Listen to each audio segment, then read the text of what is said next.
Every community, large and small, has its share of black marks mixed in with a colorful past. These shady spots of tragedy and outrage, treachery and madness have their own dark allure that can light our path to a greater understanding of the human condition. Cumberland County is no different. Darkness always lingers beneath layers of civility, and when it shows itself, we are left both shocked and morbidly curious. Tonight I will guide you through 4 homicide cases spanning 160 years of local history. Now, shall we begin our journey of murder in the macabre? Shall we step back into the shadows of the past and see for ourselves the dark side of local history? First, allow me to present my source material for this evening, a gruesome twosome of local history. 13 years ago, I took this path. I became an author with my first book, Remembering Carlisle, a study of the many significant events that took place right here in the downtown. In the course of researching that book, I came across some disturbing tales that drew my attention. A mix of high-profile and lesser-known murder cases, along with other assorted chaos. Published in 2010, Murder and Mayhem in Cumberland County includes chapters on the Bays in the Woods, the 1955 courtroom shooting, the unsolved murder of Madam Bessie Jones, and the Campbell prison riots. 2 more true crime books soon followed, Murder and Mayhem in York County, and Wicked Carlisle, the dark side of the Cumberland Valley.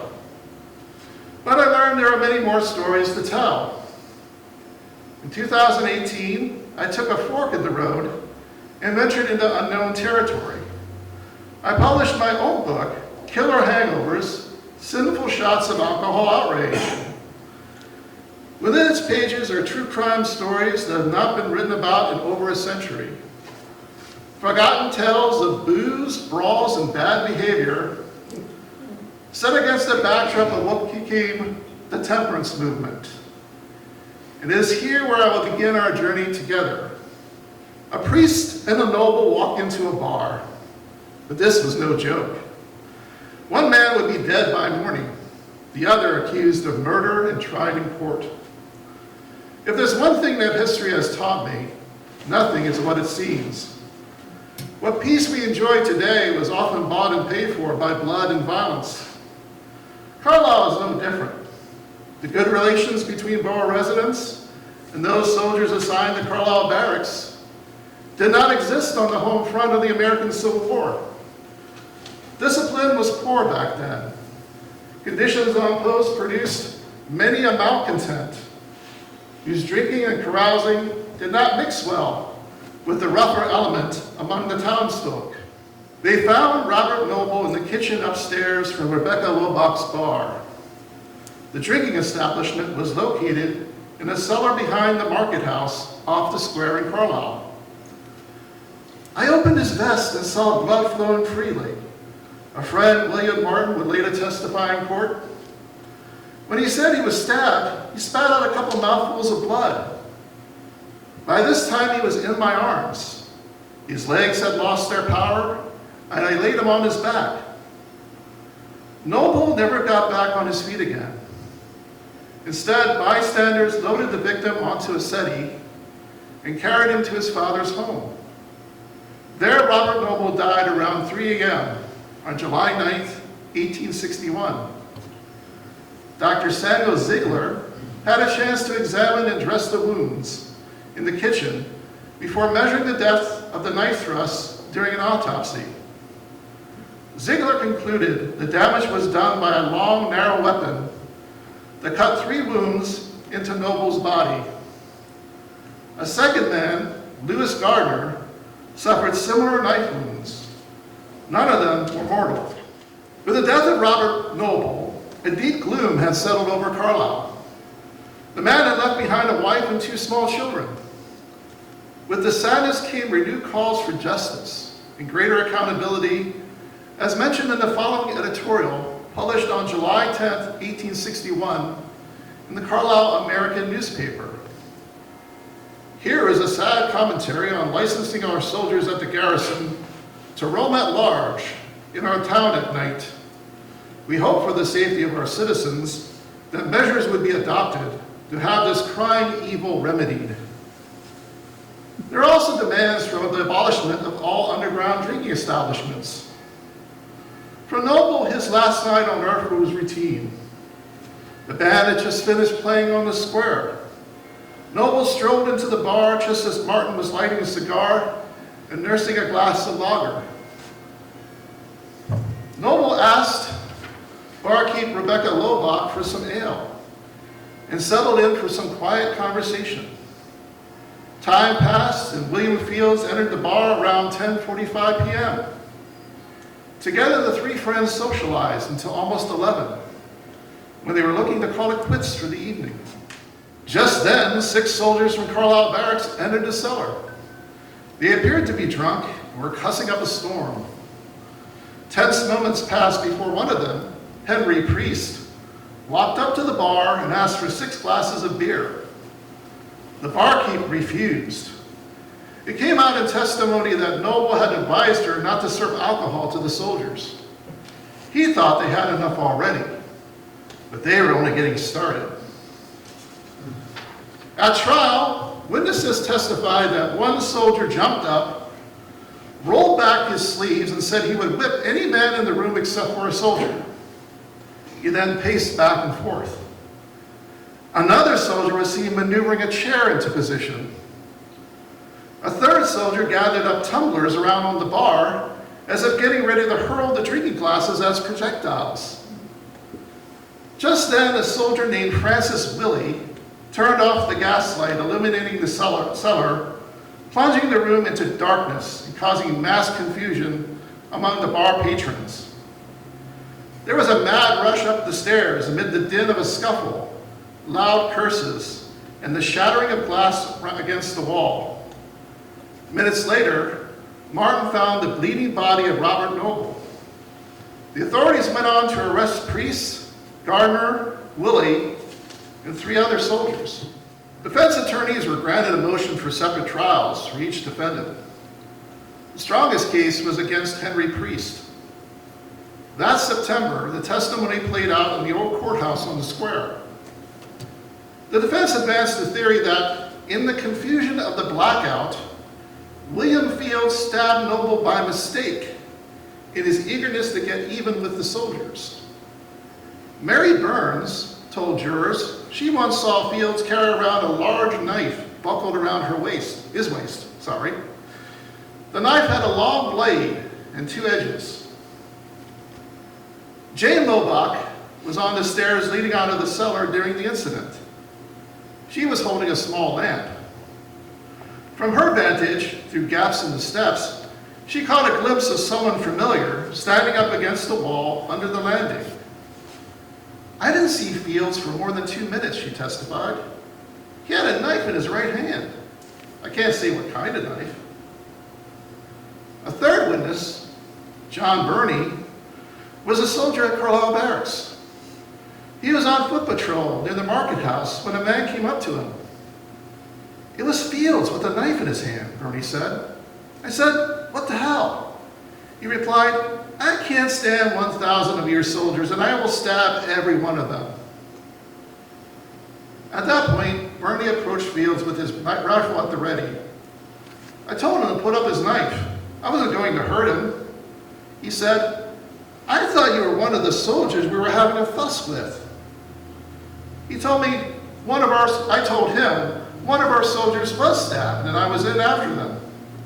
He asked, how many were stabbed? I said, 1. Fields said he thought he gave a slight touch of the knife to 3 of them. He stabbed at the men from under the stairs. In addition, the defense made it clear that Noble did not name Priest as his assailant. In fact, the only mention of a motive came during the testimony of prosecution witness Margaret Poley. She was with Mary Burns, walking on the grounds of Carlisle Barracks when Priest came up alongside the ladies. During their conversation, Priest swore that he would have his revenge on Robert Noble for putting his girl and Margaret's brother Samuel in jail. But the jurors were not convinced. They found Priest not guilty. There being little or no evidence against the other 5 soldiers, a jury was simply called and instructed by the court to acquit them. Priest had a reputation that worked for him during the trial. On August 28th, the Carlisle American newspaper described Priest as a fine-looking soldier, a young man apparently not more than 22 or 23 years of age.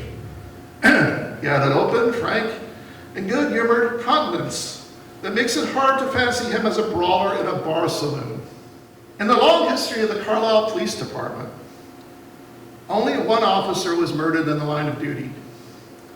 His name is George Martin. And the end for him came the evening of April 8th, 1893.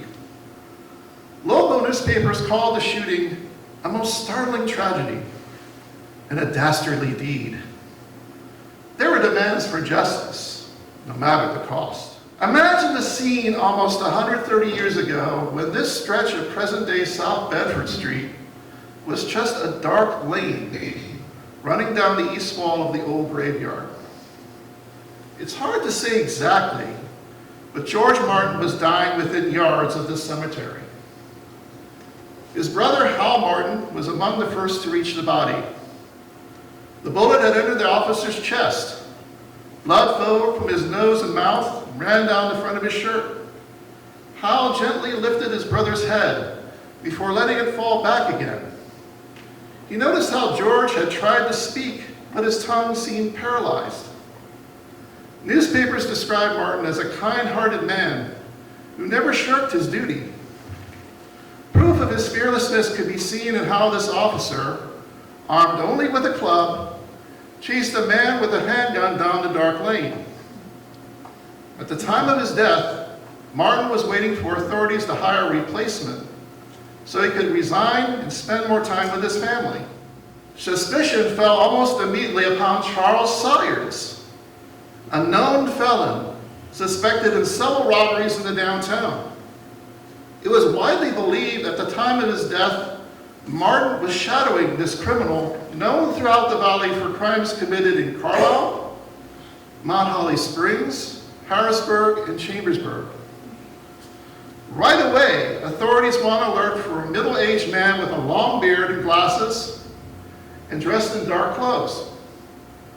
The press described Salyards as a coward who only fought when he had the upper hand.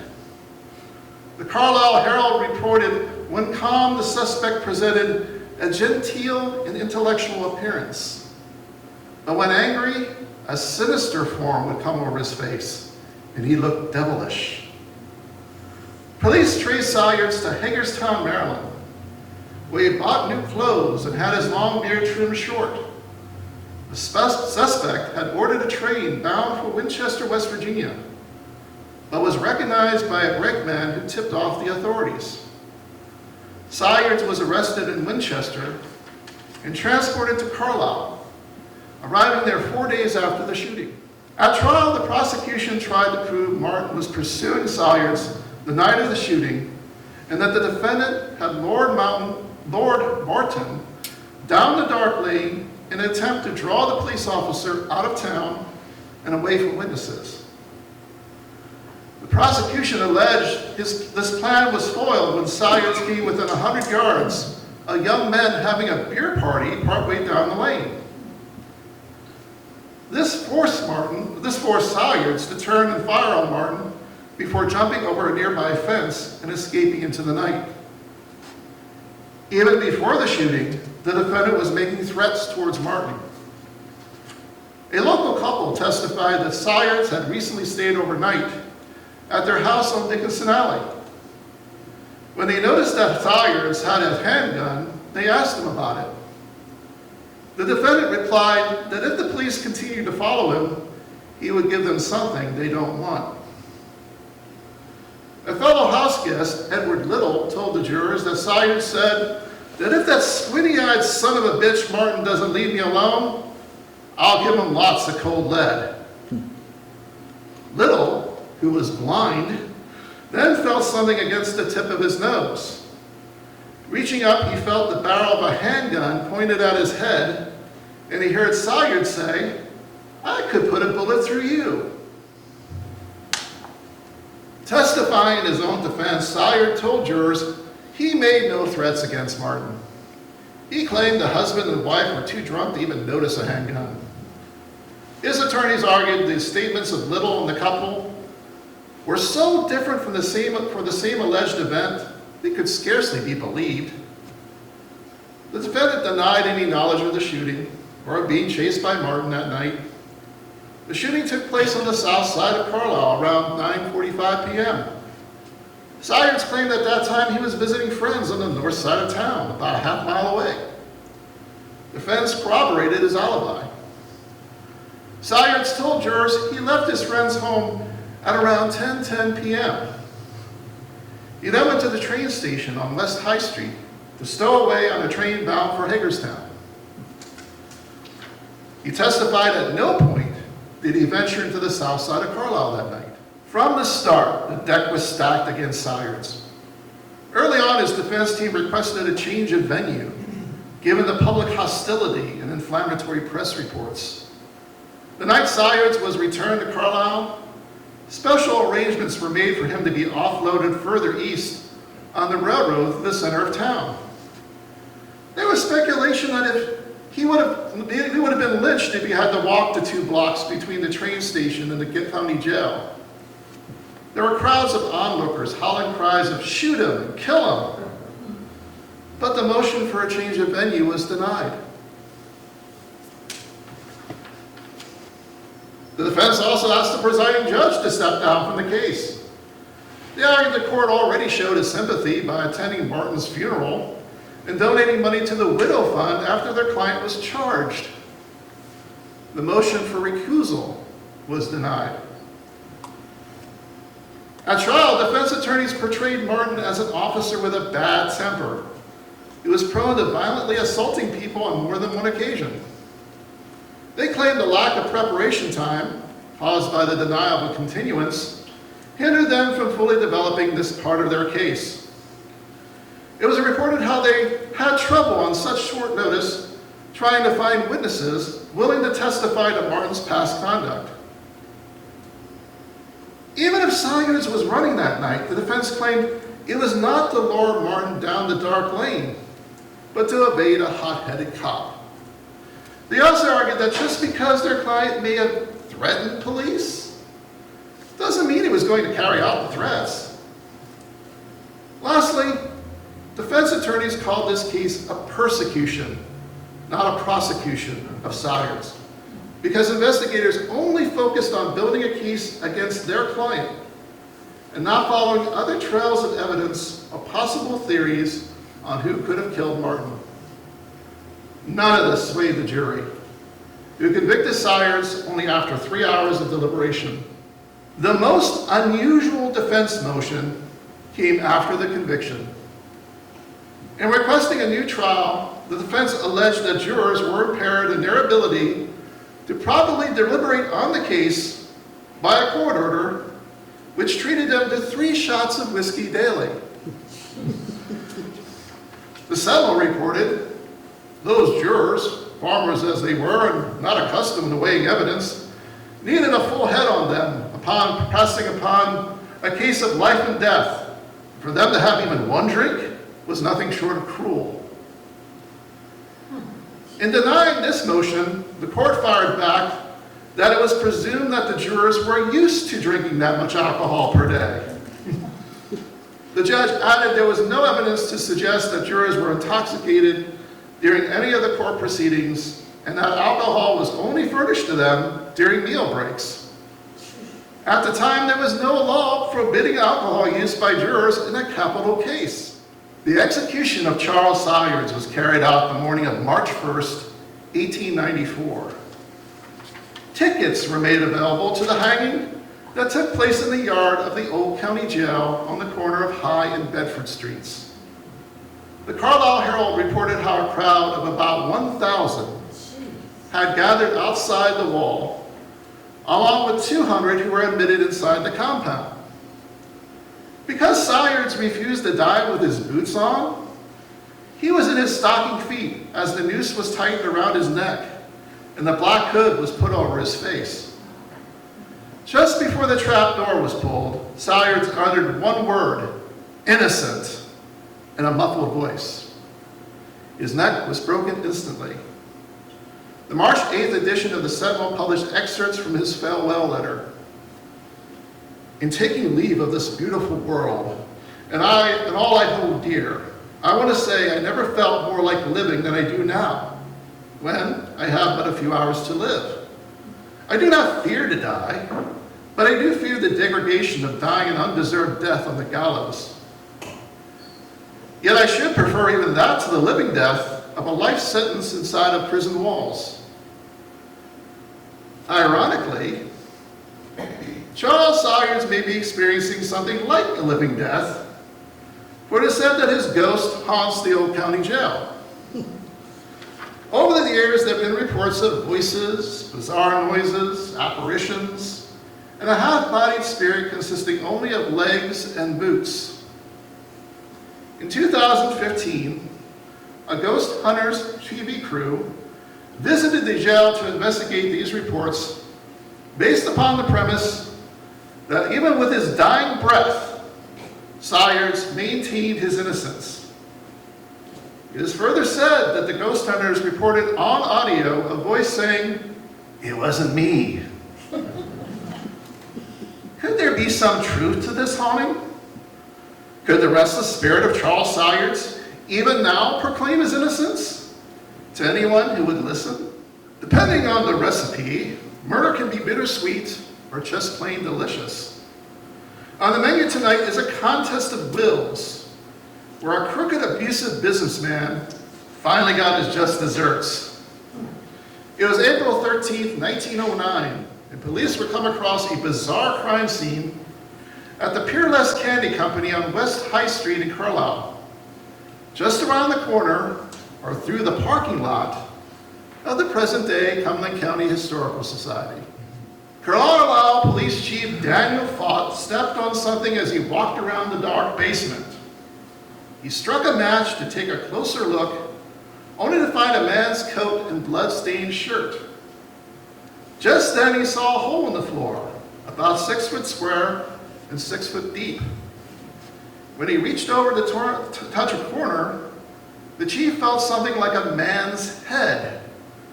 The investigator had found the body of John Prashada sitting with its back against the wall of a vault or wine cellar. Stone, brick, and mortar covered almost the entire cadaver. The remains were carried upstairs, where investigators conducted an autopsy. They found evidence of severe trauma to the top of the head, along with defensive wounds. One finger on the left hand was cut almost to the bone.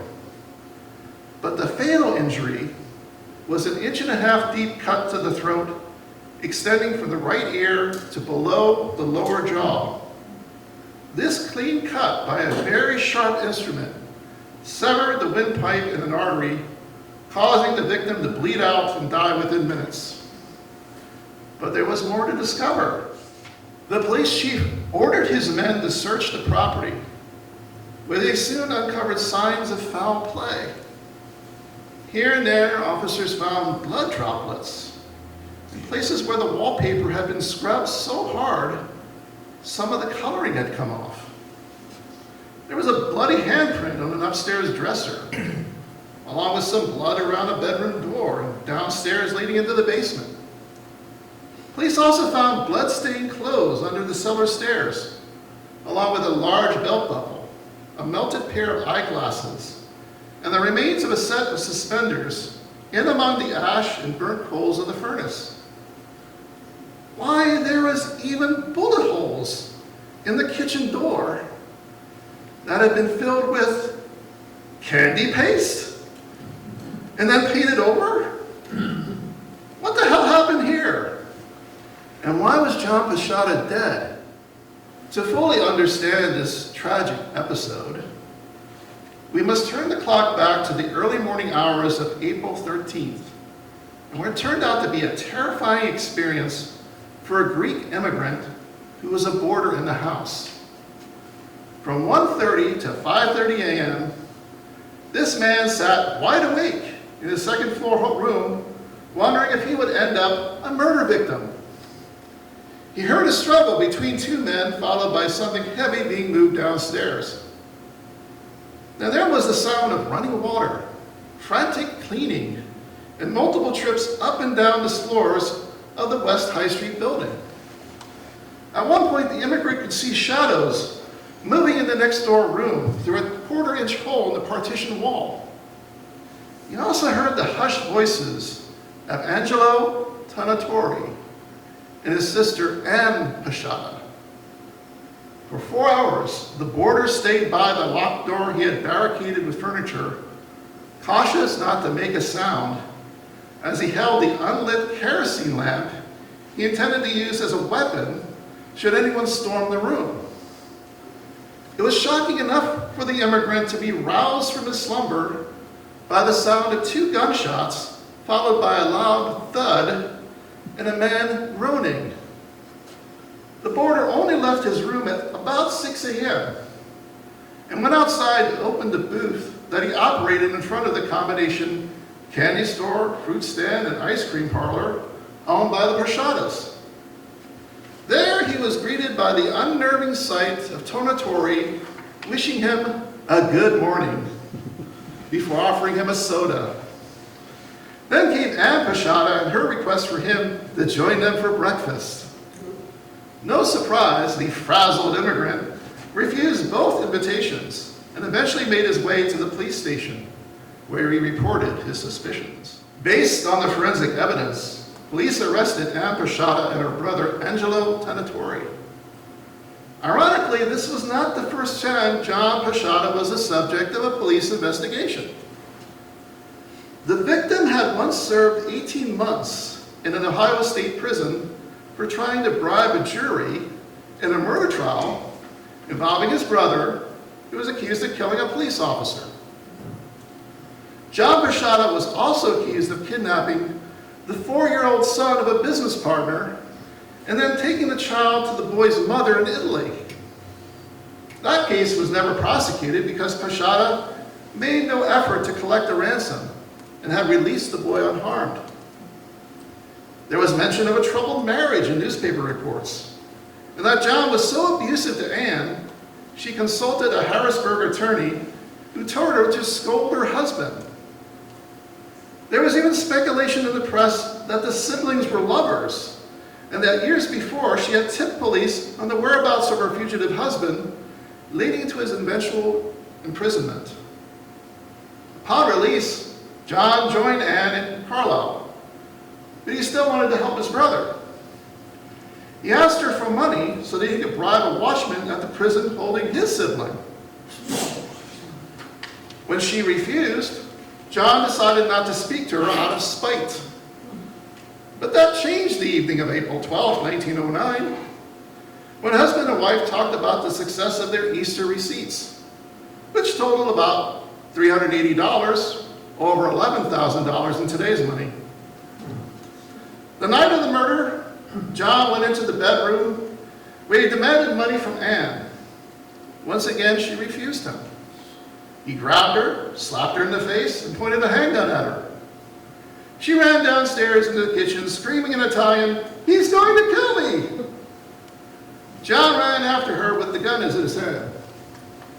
The commotion woke Angelo, who had been living in the house just over a month. Hearing his sister in distress, he rushed to her aid, grabbing a straight razor as he left the room. Angelo found the couple in the first floor kitchen. The siblings were tried separately in county court, with Angelo's trial scheduled first. He testified that he killed John Pashada out of self-defense, and then, ashamed of his actions, tried to conceal the body and the evidence from his sister. Ann testified to playing no role in the murder or the attempt by her brother to conceal evidence. Ann said she only became aware of John's death after her own arrest. Angelo testified that he opened the kitchen door and saw John with a gun. When John wheeled around, Angelo closed the door as John fired the first shot. Angelo then crouched down and opened the door again, only to push it shut as John fired the second shot. At that point, Angelo decided to make a grab for the gun by rushing John, who let down his guard by turning his back to the door. During the struggle, Angelo slashed John several times with the razor, including the lethal cut across the front of the neck. This caused John to loosen his grip on the gun long enough for Angelo to seize it and then slam it into his brother-in-law's head. On his way down, John's head hit the sink and floor, causing the fractured skull. The trial of Angelo Tenatori lasted 6 days. In the end, the jury found him not guilty of murder based on self-defense. The acquittal prompted the prosecution to drop its case against Ann Prashada. You probably find that familiar. The publicity around the murder made it impossible to rent out the rooms. So the building was demolished that summer to make way for the Orpheum Theater. This popular entertainment venue was in turn destroyed by fire in 1938. The original building was once the home of James Hamilton, Jr., a well-known advocate of public education. One provision of his will was a $2,000 bequest for the establishment of what became the Historical Society on North Pitt Street. This new nonprofit organization acquired the land on which the murder scene used to sit during an expansion program in the 1990s. A parking lot now covers the sub-chamber vault in which the body of John Prashada was found. Here and there, Joseph Ganster caught signs of his son's passing. The worried father used a flashlight to follow the tire treads on the muddy road leading away from the limit, a hunting camp at the base of the mountain. 20-year-old Harry had gone this way. Joseph was sure of it, along with Leah Ellenberger, the boy's 21-year-old girlfriend. The couple were on an outing to pick flowers for his upcoming graduation from Marysville Area High School. Night had fallen. It was not like Harry to go back on a promise to his family. Harry said he would be home in time for supper at 6 p.m.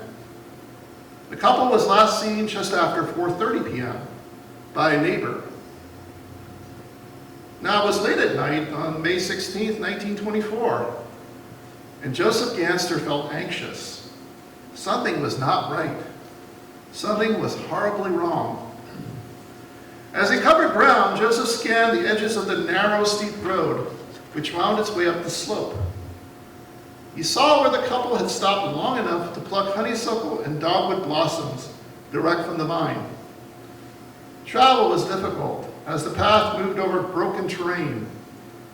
But finally, Joseph reached the summit and saw a familiar automobile. The car was pulled over to the side of the road in Lamb's Gap, only 40 feet from the Perry County border. "What's going on here?" Joseph shouted. Peering into the darkness, he could see his son leaning out the side of the car. His right foot was on the running board, his left foot was on the ground. The boy must be tired. He had fallen asleep. Walking up to the car, Joseph reached out to rouse his son awake, only to recoil in shock. Harry was dead. His body was cold. The boy's left hand was on the seat and his right hand was on the floor beside his head. The girl was also dead, slumped behind the steering wheel with her head thrown back over the rear of the seat. Her left hand was resting on the driver's side door. An autopsy performed later concluded the cause of death was a single bullet fired from ambush by a high-powered rifle. Dr. H.H. Longsdorff believed the bullet struck Harry in the right arm and went through his chest from right to left, piercing his heart before leaving the body between the 5th and 6th rib.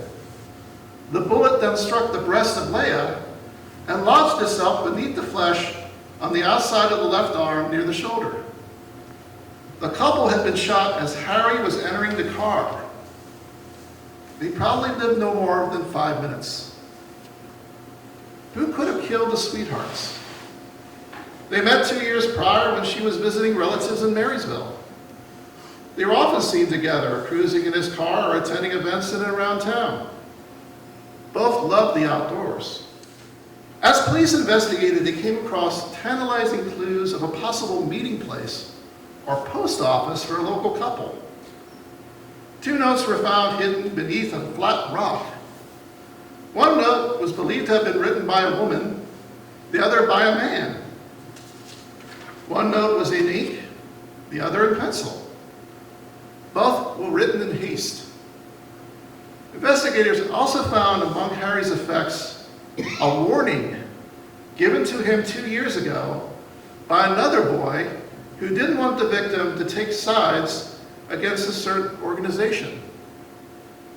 An extensive search for Harry's diary turned up nothing, and a little black notebook found on his body yielded only a love poem, drawings from biology class, and a map of the mountain trails near where he died.